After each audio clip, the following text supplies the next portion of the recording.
Okay, welcome back. This is Dino the Ops Guy, and this is, of course, a production management and practice.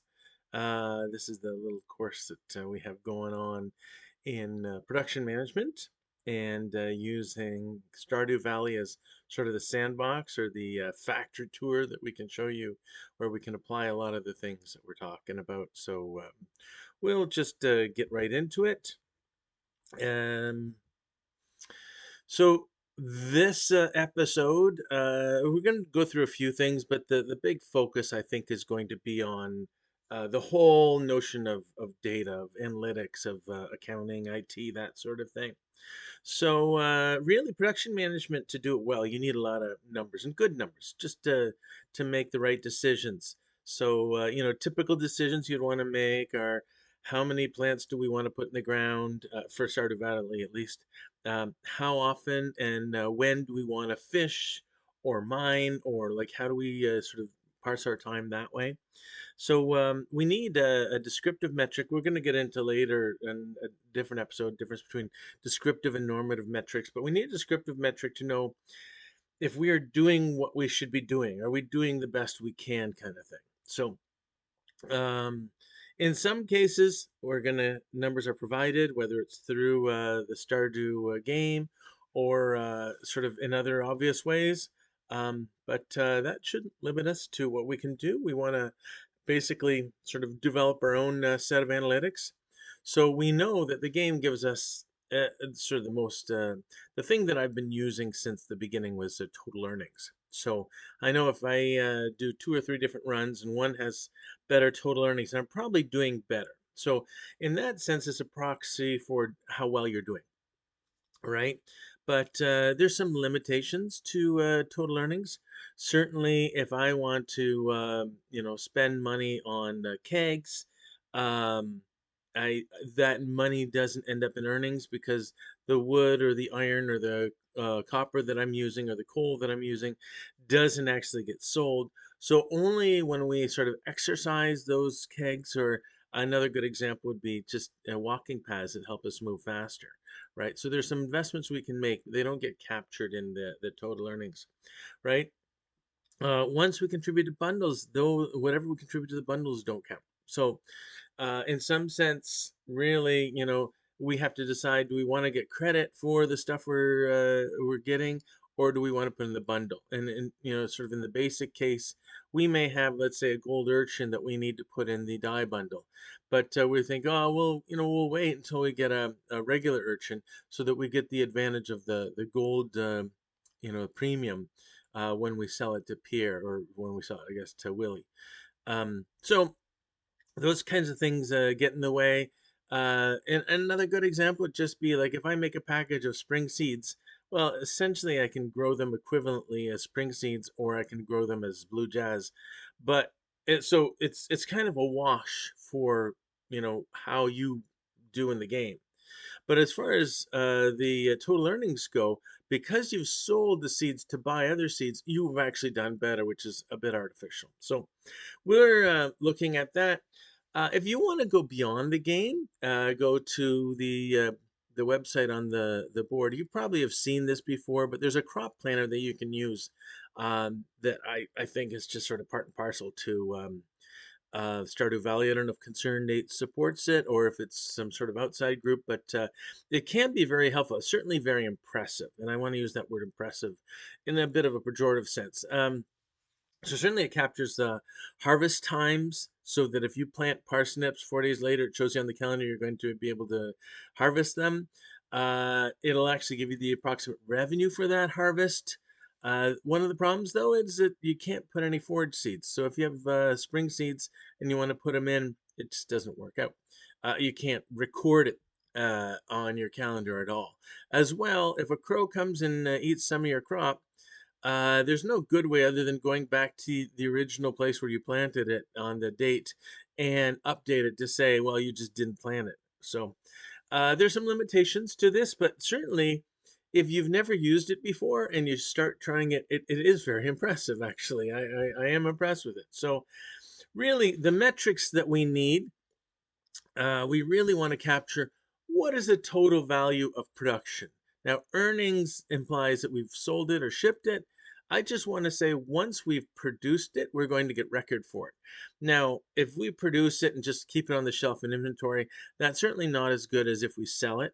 But if we produce it and use it somewhere else, then we still have to record that we've produced something, right? So essentially, we'd also want to, because our strategy is around completing the community center, we'd also want to have some sort of descriptive metric, some sort of barometer to say, how far have we gotten on this? And, typically I've seen like 80%, 90%. Those don't necessarily make sense because it's ordinal from the standpoint, the last step may be the biggest step kind of thing. So we'll get into that, but certainly how much that we've produced as a, sort of a metric becomes pretty important. What's available to us? Well, we know the current funds off of the, when you hit escape and you see that one screen with the total earnings, you can see the current funds, you can see total earnings. And to some extent, we can open up the little report on the community center, and we can see sort of what bundles we've completed to what percentage. So there is some data available. There are some data available, but certainly the basic need. We want to understand what's going on a transaction basis because that's where it all starts. That's the beginning of it. So perhaps a ledger of sorts. So I have, for this game, created a ledger. This is just a small snapshot of it. It's much, much bigger, of course. But you can see, starting from the very beginning, the first day of spring at 6 in the morning, we had some starting gold. So I put it in. We got 500 gold. That is not part of our production, of course. That's just what we were given. We got some parsnip seeds. So I put in not under gold, but under our G. I put actually to say we have 15 in the inventory of parsnip seeds. And so forth. If the first thing we did at 9:30 in the morning was forage some horseradish. So under wild horseradish, I put we got one. Then we forage a dandelion under dandelion, and so forth and so forth.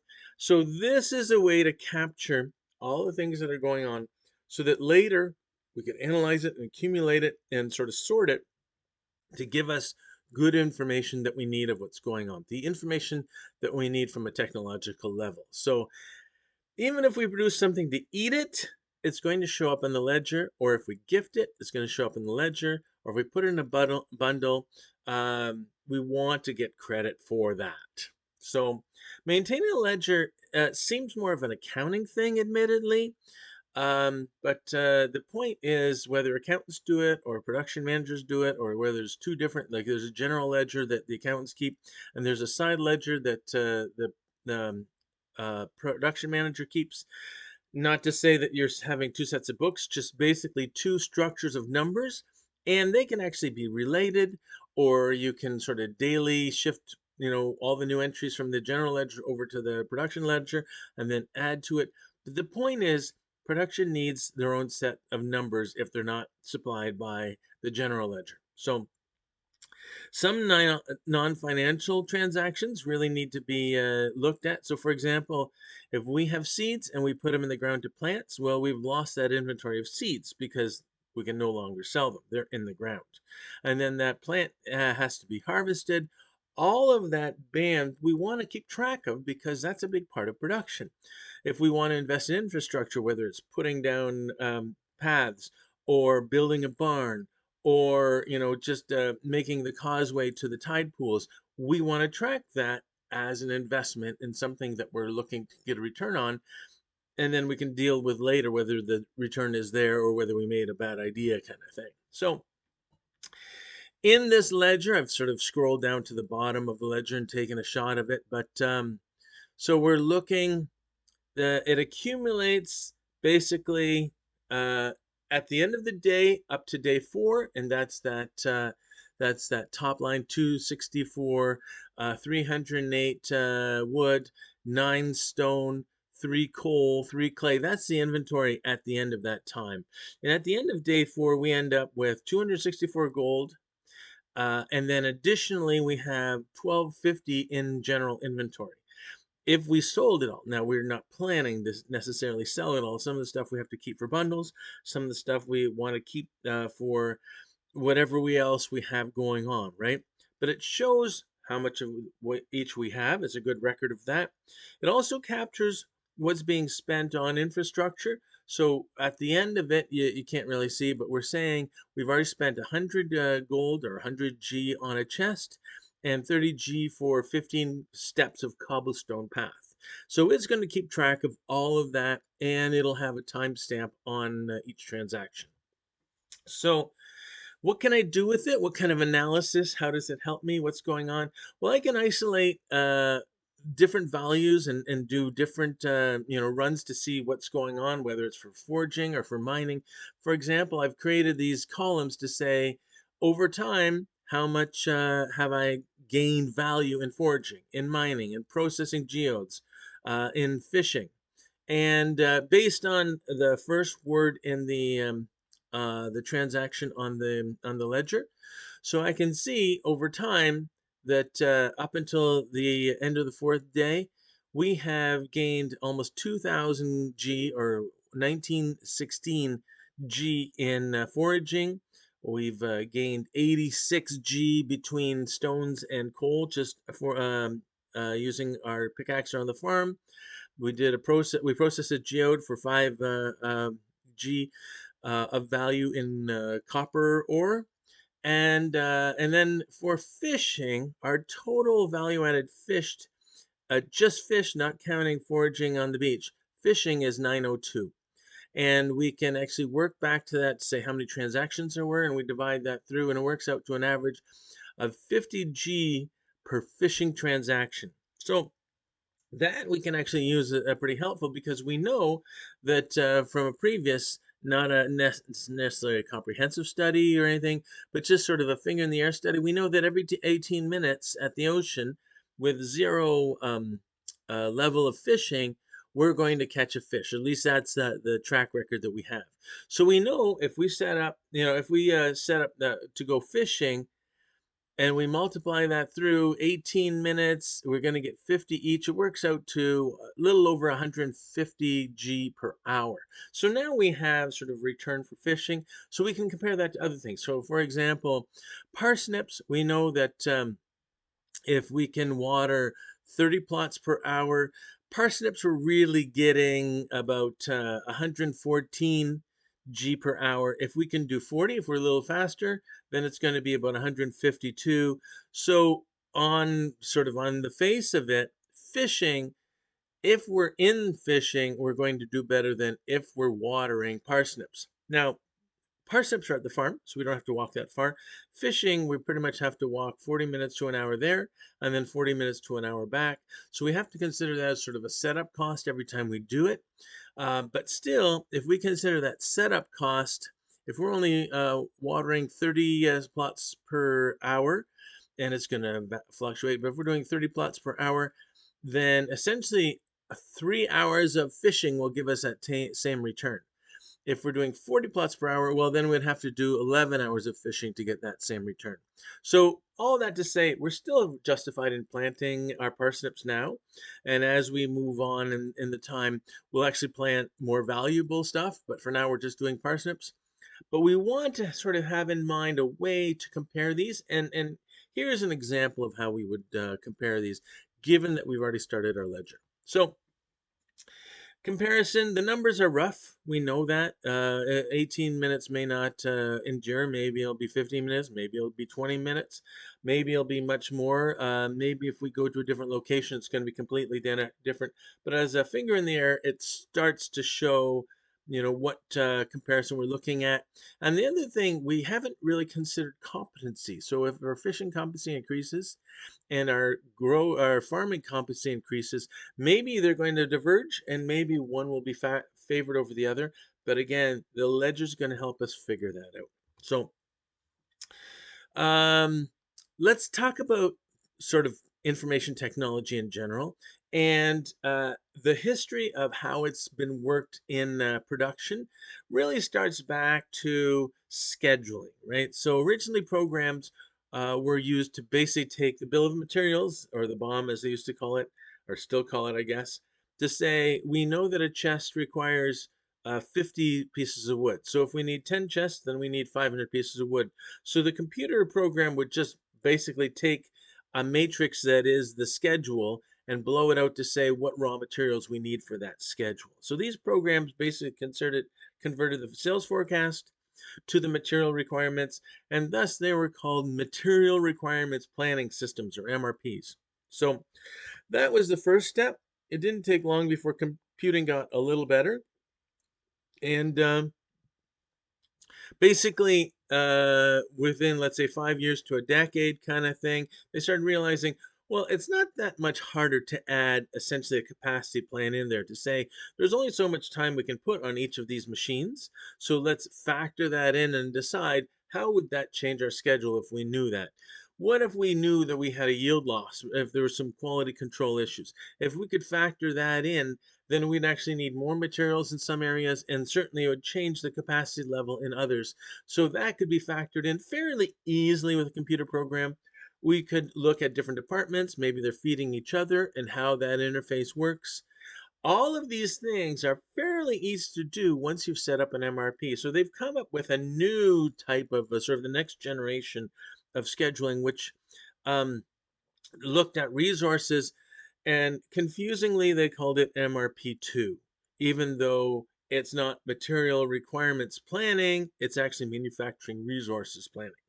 So the point is, we're not just looking at the materials required, we're looking at all the resources that are involved and start building these into the scheduling. So beyond that, it took about a decade after that, but I mean, in the sense of history, it doesn't seem that long.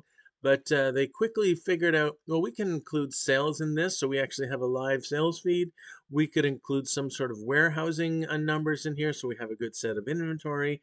We could understand human resources, so we have a good set of scheduling for labor and finance and all these other things. Accounting was already part of that in sort of the MRP2 area. So at this point, we're looking at all the functions of the enterprise and making them all sort of coordinate together. In some cases, you couldn't do that in one package, but you can have two packages communicating each other, where there's a warehouse management system communicating with a CRM, communicating with an ERP. But the point is, at this point, everything is now essentially covered by a computer system or a network of computer systems. And they call these enterprise resource planning. And they were very effective, but they had a very big scope. So when we look at Stardew Valley, there's no need for an enterprise resource system. Even if we had multiplayer, you could probably figure out among 4 players what's going on without, a mainframe computer involved, right? But at the end of the day, resources in any production setting become the building block of what you're going to do. So you better understand your resources on some level. So we need some sort of, even if it's not a full-blown MRP2 system, some sort of understanding of resources on an IT infrastructure level. So one of the things I've done is each day I've taken a screenshot of what has been planted. It's a little harder because as it gets later at night, you can't, you don't get as good a screenshot. So I actually showed here for day 3 rather than day 4, because day 4 was a bit darker by the time we finished what was going on. But you can actually see the plants, and sometimes it's hard to discern which seed patterns or which plant patterns are which plants necessarily. But with a little bit of practice, you can get down to, I know what each of those are, I know where they are, and I know, sort of how long, if I knew when they were planted, how long they're going to take. So this sort of goes back to the web page that was shown.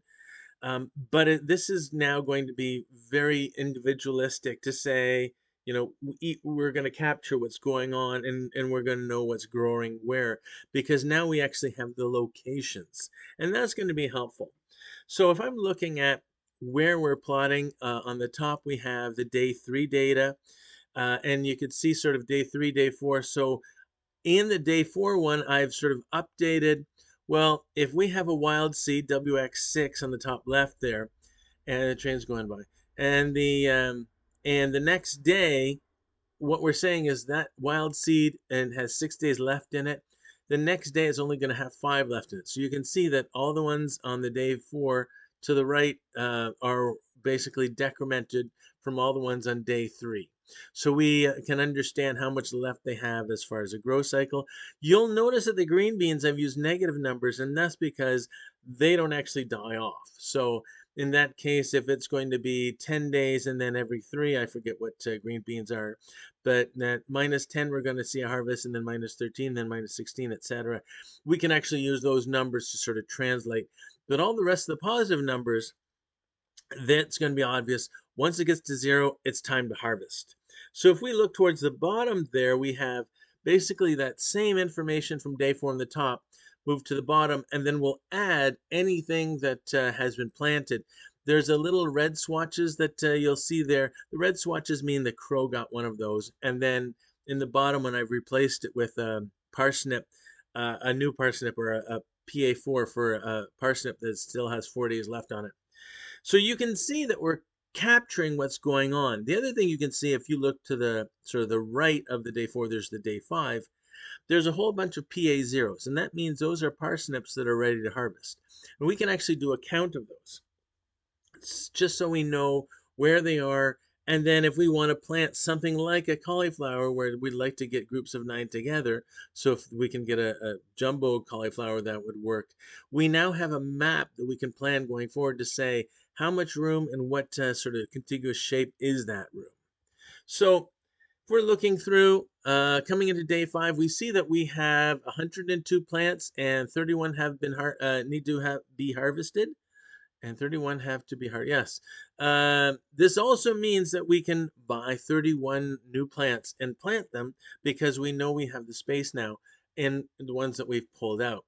There's also a bit of concern. I didn't notice this until afterwards, and this is one of the reasons that it's good to keep sort of these metrics. There's only one potato. Normally we buy a potato, 2 potatoes, plants, when we plant the green beans. But we missed the green beans on the first day we're supposed to plant them, and then the emergency recovery, we forgot about the potatoes. So we still have time if we plant the potatoes, so we'll want to plant 2. But just in case that PO2 gets chewed up by a crow in the next day or 2, we'll be able to recover. But it's just something to keep an eye on, that we didn't sort of back ourselves into a corner there and miss our opportunity for, again, the premium strawberries. So carrying on, as a recap for the sort of this information technology, what it means for production, etc. Too often IT decisions are made based on what's impressive. So a salesperson will come in and show, this is what we can do, and this is the graph you can see, and this is how much. And there'll be a question saying, well, can we tell, how much the customer bought on a line by line basis? Well, the salesperson is going to say yes. And implicit in that is, now it's up to you to capture what, have some sort of input to feed into that answer, kind of thing. So it's not always clear that the ERP represents what production needs. So if you need to do a workaround, then as production, you got to do a workaround. So any information that you need, any sort of metric that you want to sort of construct, you have to go back to what information needs to be put into that, what data has to be fed into that, and verify that that data exists and that it's good data, even if it means running your own ledger. So the last thing is, resources are really the building blocks of what we're doing here. So for success, we want to capture an understanding of those resources, and sometimes a number makes sense to capture that, and sometimes it's better for something more visual, like a map, to capture. So that's sort of our recap for information technology and production. So let's compare, if we're looking at metrics, the discussion between day 4. Without the ledger, our total earnings were 654, and on at the end of that, they went up to 1499 for a gain of 845 G. So on day 4, we added earnings of 845. We can capture that without the ledger. But as well, we are expecting 33 parsnip seeds to be planted. If we had put those in the calendar, or even if we knew that we had planted 33, we may have lost track of which ones the crows ate, but at least we would know in the ballpark of 33. All of that information we can get without the ledger. But once we add the ledger, if we're going to sort of a meeting to update how well we did, instead of just saying we made 845G or we have 33 or so parsecs to harvest, the conversation could go a lot differently. So, for example, we can say our foraging value on that day was 752. We picked up 752 gold just in foraging, 105 gold just in fishing, 25 gold on the mining side. Even though we're not in the mine, we're picking that up on the farm. We've processed our first geode to get a copper ore. Inventory was tight. We actually had to drop things 3 times. 3 different items had to be dropped, and we extended our walking path by 5 blocks. That did not come from the regular data. That had to come from the ledger that we had built. Just a better conversation to have when you're having your management meetings. So, general value generated would be an ideal metric if we could get it. Certainly, it has advantages over just the earnings. So, using value generated through activities is really a good capture, but it is not clear it is not clear what the specific descriptive metrics should be. We're still working on that, right? So it's not going to be value generated. It's going to be something related to value generated. As we go forward, we're going to find that value generated emphasizes maybe one thing too much and something else not enough. But certainly that has to be at the heart of whatever we use, as this is how you're going to measure Dino, and this is how you're going to measure Av going forward. It also solves the problem of capturing the value diverted to bundles, because when you pull something out of the ground, whether you sell it or put it in a bundle or gift it to someone, it's still going to be captured under the value added, even if it doesn't get captured under the earnings. And unfortunately, the problem we will have with this is we haven't done this a lot before, so we don't have a lot of benchmarks to which to compare. So going forward, we're going to say we made whatever it is, $1,500 in foraging today. I don't know what we did at this point in the game, and if in a previous year. I don't know what. We're just working on that. It would be nice if we could have those benchmarks, but we're not going to have them for a while, and that's not going to stop us. So, coming into day 5, what do we want Av to do? Well, there's a couple things here. Certainly water the plots. That's important. Get everything watered. Otherwise, we have to add days to the growth cycle. You want to basically pull off the harvest, take that harvest, take it to the market and sell it off and pick up. We know we have 31 spots, even if we want to use a little more, but we know we have 31 spots available in our normal plan, our normal planogram kind of thing. So 2 of them should be potatoes, though, because we want to backstop our chance that that one potato we have gets chewed up. We don't need potatoes other than for that bundle, honestly. Once we have the bundle filled, we can go with whatever's the most cost efficient or value efficient crop. But we don't want to miss that opportunity. So getting a couple potatoes to backstop us is a good idea. It is Friday, so we want to get down to the traveling cart and specific. There's a lot of good things we can find in the traveling cart. It's not every day are we going to find something good, but one of the things we're is very important. Acute. We're looking for either red cabbage or red cabbage seeds, because if we miss our red cabbage or red cabbage seed opportunity, then we may never finish the community center. That is the one sort of outstanding thing that if you can't get it from the traveling cart, it's going to make it very, very difficult to finish that. So, being as Friday, get down to the traveling cart, and we're going to see if we can find at least the cabbage. If we can find an eel, that's a good thing to buy. If we can find a truffle, that's a good thing. We probably don't have the money for a truffle. But some of those later items in the bundles is nice so that we can bring the end of the community center completion earlier. But certainly we don't want to miss an opportunity to buy the red cabbage or a red cabbage seed. So last thing, we know if we're going to compare mining to fishing to farming, competencies are going to become more and more of an issue. So before we do those, I want Av to just quickly go into that screen to show what levels we are. And then when we go back to the video, we can now sort of tag those as level 1, level 2, level 3, etc. So we get a sort of an apples to apples or a ratio comparison for how well we're doing in that set. So that's it. Wow, long intro, but we're going to turn it over to our capable production manager, Av. So Av, Good luck, man. Take it away. Thanks, Dino. We're all set up. I can't wait to harvest those parsnips. I mean, finally we get some product out of the farm. A few things to do today for sure. Oh, there's Clint. Clint's going to tell us that we'll be able to basically smelt ores into some uh, bars. Oh, you have just so happen to have a blueprint for a furnace. That's awesome. Thanks, Clint.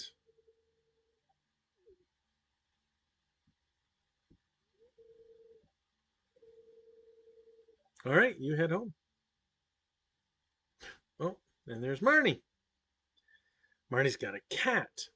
Hi, Av. Hi, Marnie. You see this cat? Yeah, I see that cat. On it sitting? Oh, you think it's a stray? You think it's just gonna hang around? Will you adopt? Of course, I'm gonna adopt this cat. No, I'm gonna call it Meow. That's what uh, that's what cats call themselves. Meow. And each other for that matter. Okay, let's get going. Yes, Jojo Mark. They've removed the boulder. Sounds good. Hey, some of our parsnips are missing. I think the crows have been at it again. Oh well, we'll have to figure that out. I got some new ideas to sleep on. That's good.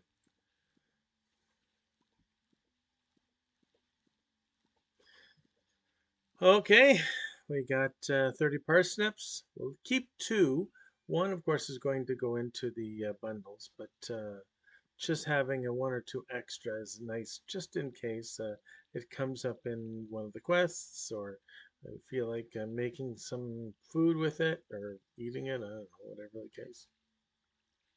So I typically give like a little safety stock of one or two of each kind of item that is reasonable to come up somewhere else.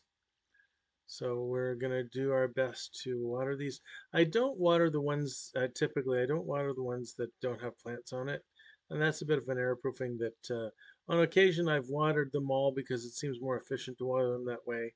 And I'll find out that it's like Wednesday and Piers isn't open, and I don't want to spend more money at Joja Mart, so I end up just having watered a plot that doesn't get planted.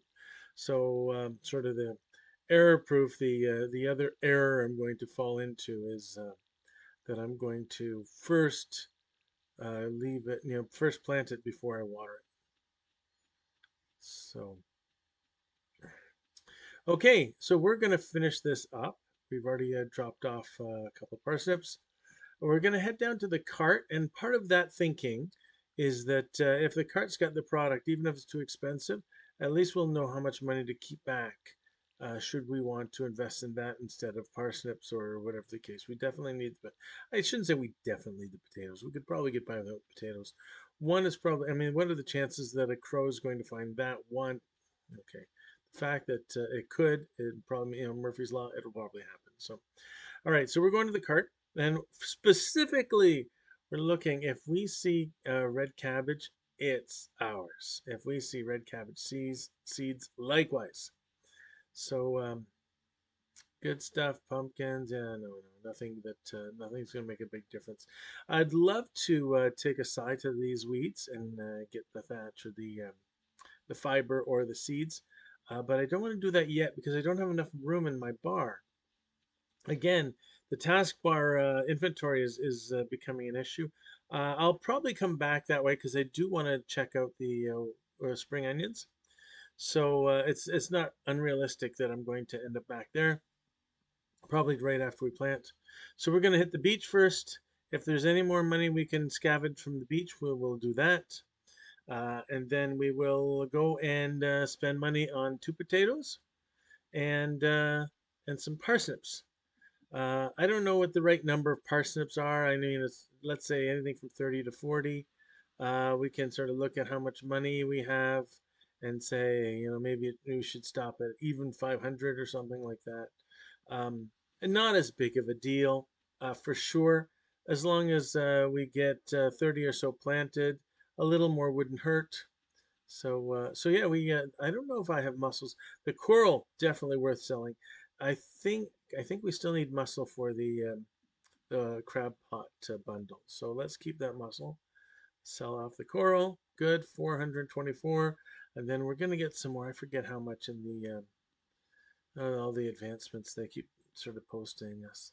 It's kind of like spam advancements, right? You just got to go through them. $100 for being a farmer. Wow. Is that all that I get for being a farmer? Now, George wanted the quartz. I don't think we're going to get, we might get quartz today if we get in the mine. But by the time we get in the mine, it's too late to give it to George. He closes his door fairly early. So I'm not going to hold my breath on that one.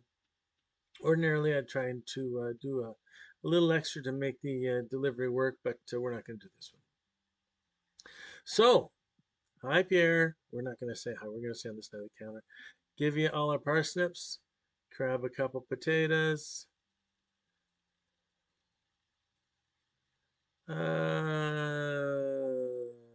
36. That seems good. Now let's go planting. A planting we will go. A planting we will go. On the way, we'll see if there's forage items in that little cul-de-sac. And there are none.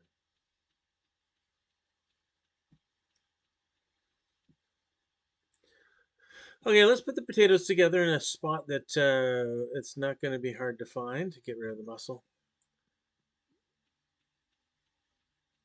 Okay, first two sounds good. And then just a whole lot of parsnips.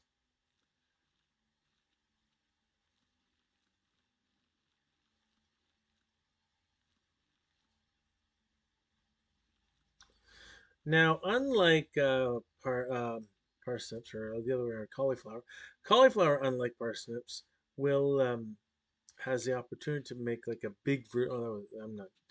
My aim is off there. To make a big version cauliflower. Wow, I'm getting terrible here. Um, so once we start looking at growing a lot of cauliflower, we will start looking at mapping. You know, that elm tree, or that oak tree, I should say, it's right in the way. We got to get rid of that puppy. But be careful with your energy, I guess. So I'm hoping that, and we can actually map that out, given that we've shown the plant maps, to see once we have a whole bunch of harvests and we want to fill it in with cauliflower, can we put them in at least groups of 9 or 12s or 15s or whatever, so that if it turns out to be the opportunity for a big one, it'll do that for us. So I think you know what I mean by the big one. Basically, 9 plots grow one big cauliflower. You can also do it with melon and also do it with pumpkin. So, all right, let's make our way down. We're running low on energy, so I want to check out the spring onion for sure. Still haven't solved our energy crisis. Along the way, happy to cut the weeds we were looking at. If we can get another seed, that'd be great. But even now that we have level 1 farming, we can make scarecrows. They need fiber, so it doesn't really hurt to pick up this fiber here, given that tomorrow we'll probably be making at least one, probably multiple scarecrows. Um, they have a pattern that it's kind of like a circle 8 in all direction kind of thing. Oh, we did get some seeds. Yay! So we will try and set it up so that we can get everything within that pattern or two patterns.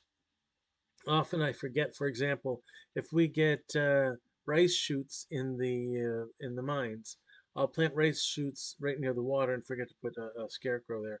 I don't know that missing a rice shoot is going to bother me, given that I don't water it a lot. It's sort of leave it alone kind of thing. So I'm going to leave it alone. Oh, we got some spring onions. Yay! Let's check the bottom of the stairs. One more. All good. So we were talking about food value. We got a gold spring onion. That actually, even though it's 50% more than the value of the spring onion, it actually our food value is more than 50% more. So it's better to eat that one than even a regular spring onion if we're looking for food value to dollar to G. So so it's worth popping, especially if we need the space. There we go. Not a lot of energy, but again, good value for the energy. So let's go see. We're going to plant our extra seed. We're going to put our forage items away, and then on the energy front, let's check our um, wood trees because, okay, we got just the 2 maple. So we might as well take those 2 with us. We want 50 wood to make the chest for mining. And I know I want an elm, but the harder ones to find typically early on are these pines. So I wanted to get the pine right away.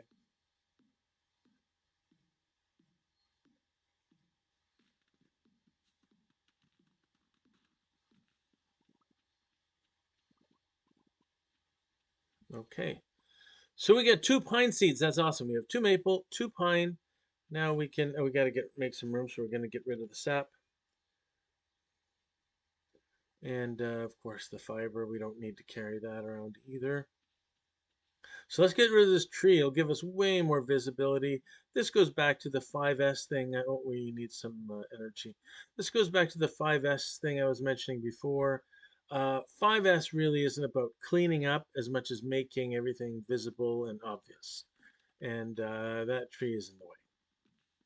So it makes it, what's the saying? It makes a better door than a window. We didn't get any, oh, we didn't get any acorns from that tree. These oaks are being very stringent.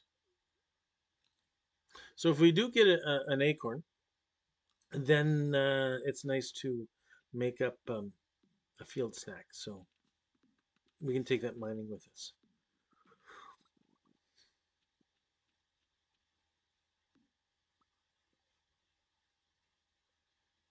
And we are going to make a field snack. And we are going to make a chest. And we have.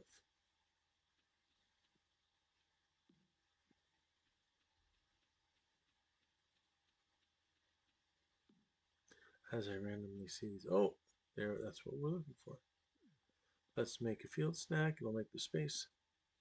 Then we'll get that sap back.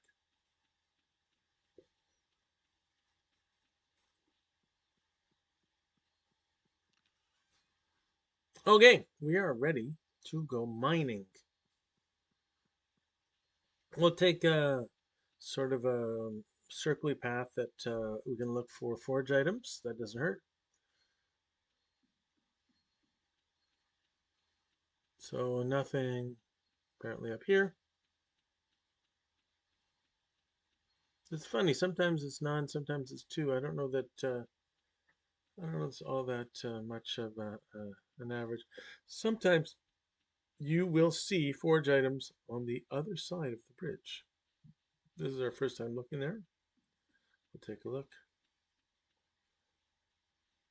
On the other side of the other bridge, 2 bridges. This is a good spot for a leek. Now it's just a horseradish, but if I'm dire for leek, that's usually where I'm going to find the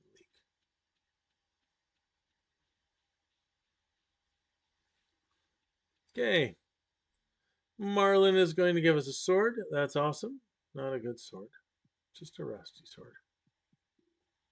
So it's nice to have this here, given that I mean it's much nicer to have a double pack, a 24 pack, but it's nice to be able to go up anytime there's an elevator and dump off everything you have. Oh, there's some copper. Let's get there. Oh, we can't get out of there. Okay, but oh, we still can't get there. All right, there we go.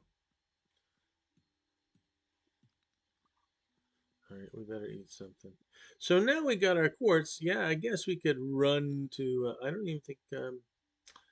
even think George's door is open if we did run. So, and I don't see anything down there. So I'm just gonna say let's go to the next level. Oh, slimy, slimy, slimy, slime, I'm slimy. The trick with slime is as best you can just corner them so that you can hit them and they never get a chance to recover. Get some of this swag. Do we want a cave carrot? I think we're okay. I was thinking about dropping the slime and picking up the cave carrot, but I think we're okay. Certainly, the big things we want to do here: get any ores, iron, copper, that sort of thing. But as well, if we see an insect, certainly those flying ones. Well, I don't know that I got that copper. We don't have room. Um, if if you see one of those flying ones, that's easy kill, and they accumulate nicely to an early game very good sword.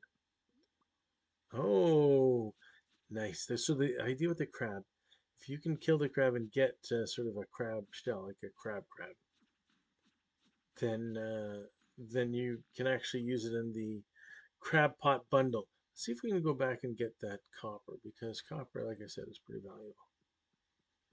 There we go. Sometimes the way is blocked and you decide not to, but this was easy enough.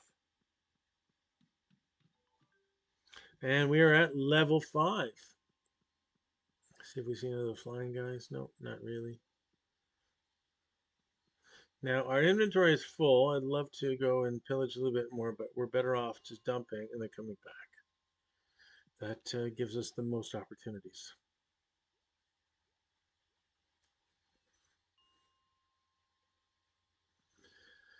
Now, you may argue that maybe I should like leave my fishing rod up. Actually, there's some fishing in the mines. Not great fishing, but specific times. So yeah, I guess I could thin down every time I hit that chest, especially. I tend not to.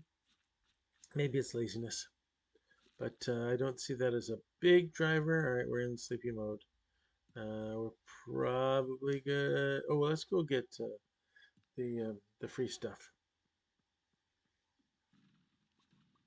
Oh, that was kind of worth it.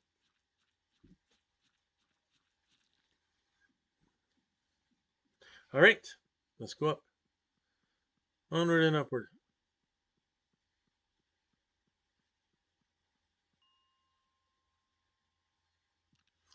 We will economize the swinging stick. That's a good thing to have.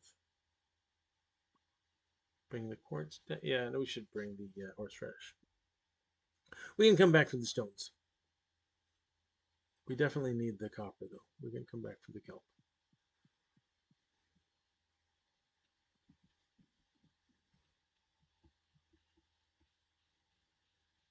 So this is the quickest way back rather than through town. I think I showed you on one of the maps, or Dino probably showed you on one of the maps, is that it's like 40 minutes game time to take this path and an hour game time to take the other path. So that having been said, I don't try and cut it too tight. Once I see the you're feeling sleepy, then that's I usually use that as the sign. It's time to go. Okay, so let's drop off some of the stuff, and we'll head to bed, to recovery.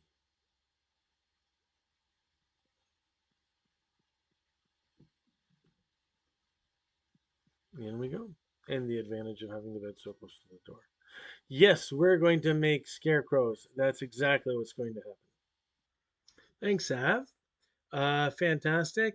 We are going to carry on with the sort of the recap to finish this off. We look at the planting. Yeah, there were two spots that the crows got. We've replanted them, but one of them was a parsnip ready to go, and one was a parsnip that would be ready like the next day, kind of thing. So, but we've expanded the plant pattern. We got 109 plants that we're doing. We're still in the right sort of the 100, 120 range. So we've harvested 32 and we planted two potatoes just to cover off that one potato to make sure that it would be okay. So even if the crows get that one potato, we should be fine. Um, and this in the next day, we're actually going to make scarecrows, so the crows will not be a problem. Hopefully, they won't be a problem. But as well, we did 37 parsnip plants. 36 of them we bought, and then as we were chopping weeds, we ended up with another mixed seed, which ended up being a parsnip. So the parsnips are all set. We're good. The potatoes are all set. We're good. The plants are good. We got a few coming tomorrow. I should have looked at how much we're getting tomorrow, but that's okay. We'll figure that out.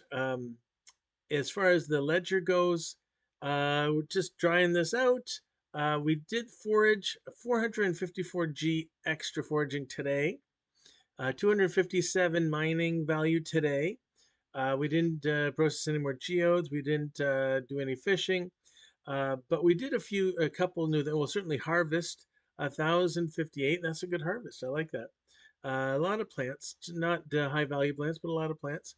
And then I put in battle gain. I didn't know what to call it, but essentially, when you get loot from killing a monster, we got another 85 in loot. So that's working well. So based on what we had set up, we wanted to, water all the plots. We did that. Actually, there was more mess up when we were trying to hoe areas than when we were watering, but it all worked out. Take the harvest to market, buy potatoes and parsnips, get to the traveling cart, make a chest, and go in the mine. And then this notion that we should, try and let people know. Well, this one is actually recent. So we did water the plots. We did take the stuff to market. We did check the traveling cart. There were a couple of things. There was pumpkin on the pumpkin seed on the traveling cart and stuff, but it wasn't going to make a big difference. Make a chest. We did go make a chest. Went to the mine. We actually got to level 5, so we can use the elevator now. That's good. We did not think about. We did not remember to actually post this sort of the the post to see that we are in mining 0, but we know that we're in mining 0. We just started the mine, and what we did on the farm wasn't enough. So, and like I said, that chart is still current. So hopefully we'll remember in the future. If we miss the odd time, we can sort of extrapolate to or interpolate, I guess, to figure out what it was or to guess what it was. It's not going to make the biggest difference, but it is nice to keep track of. So all in all, I think a really good day, and we will pick it up. Geez, we've gone through a few topics. I don't think I have anything in mind yet for episode 6.